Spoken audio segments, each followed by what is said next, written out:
Selamat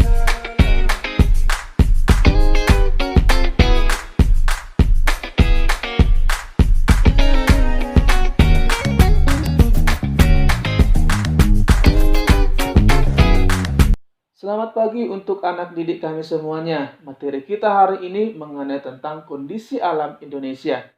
Alam Indonesia dikenal sangat indah dan kaya akan berbagai sumber daya alamnya. Tidak heran jika banyak wisatawan dari berbagai dunia tertarik datang ke Indonesia, sehingga mendatangkan keuntungan ekonomi yang tidak sedikit.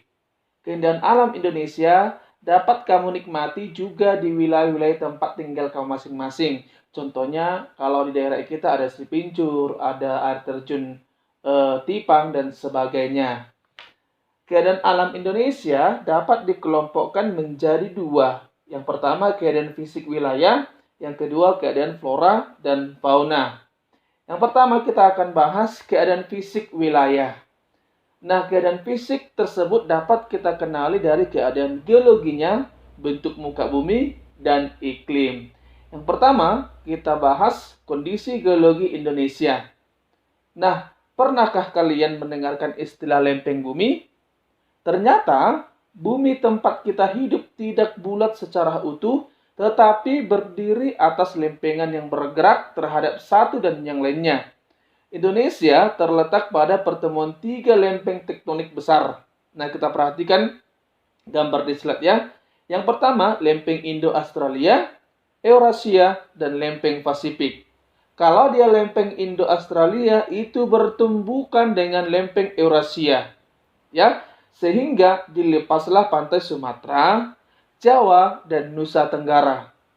Selanjutnya, lempeng Pasifik, lempeng Pasifik itu bertumbukan dengan Eurasia di utara, Papua, dan Maluku Utara. Tumpukan lempeng tersebut kemudian membentuk rangkaian pegunungan yang sebagian menjadi gunung api di sepanjang Pulau Sumatera, Jawa, dan Nusa Tenggara. Selain terbentuknya pegunungan dan gunung api, tumbukan antara lempeng juga menghasilkan fenomena gempa bumi. Nah, apa kira-kira pengertian dari gempa bumi?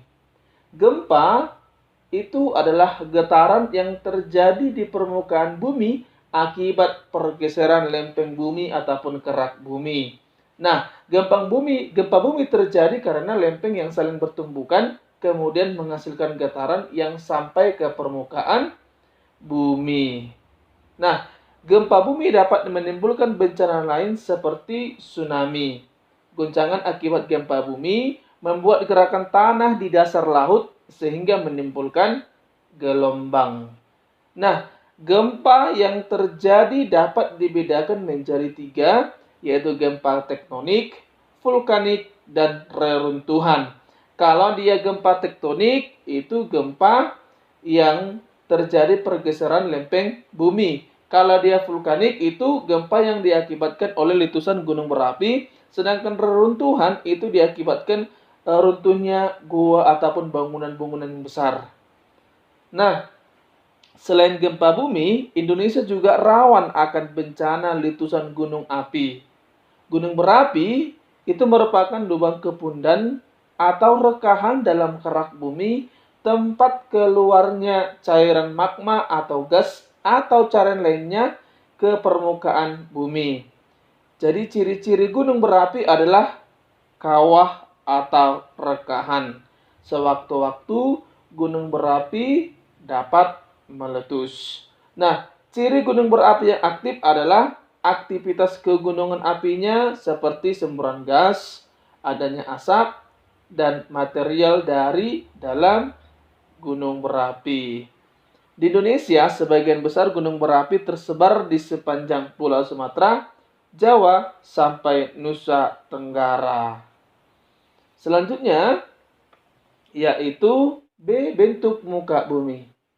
Indonesia terdiri dari belasan ribu pulau, baik yang berukuran besar maupun yang berukuran kecil.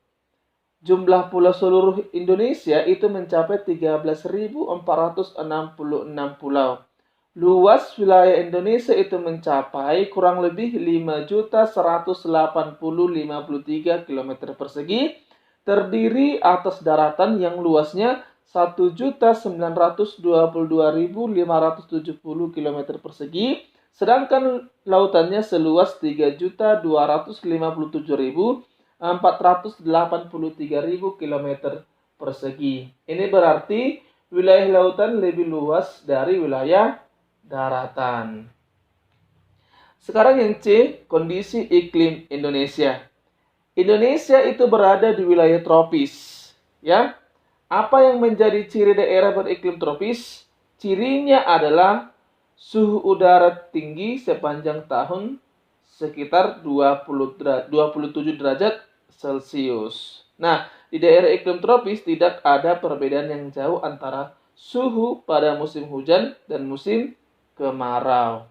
Secara umum, keadaan iklim di Indonesia dipengaruhi oleh 3 jenis iklim, yaitu iklim muson, iklim laut, dan iklim tropis. Yang pertama adalah iklim musim.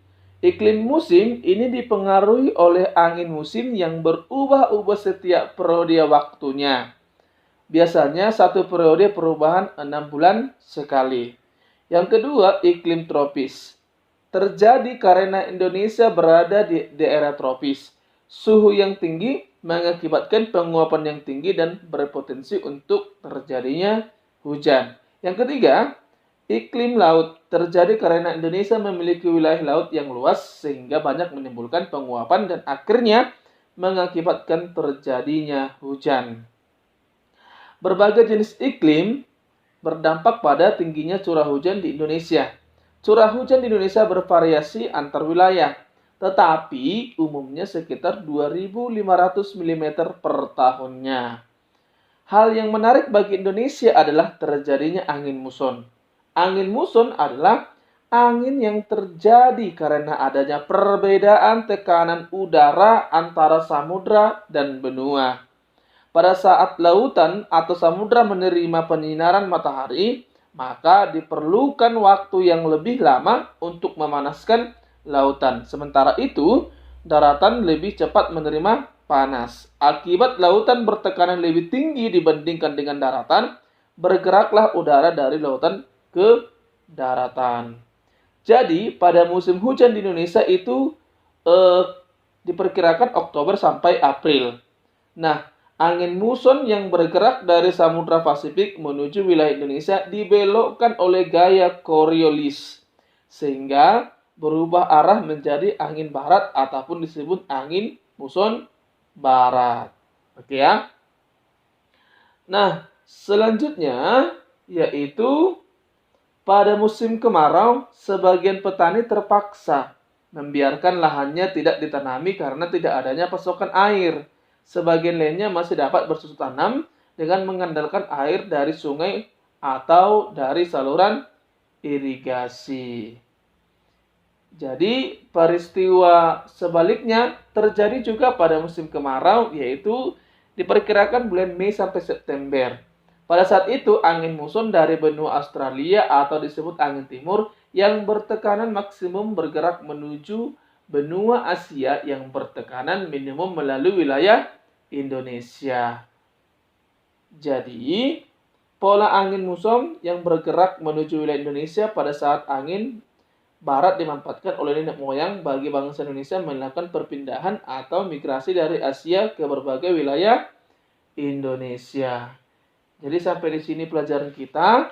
Semoga dapat dipahami dan dipelajari dengan baik. Sekian dan terima kasih.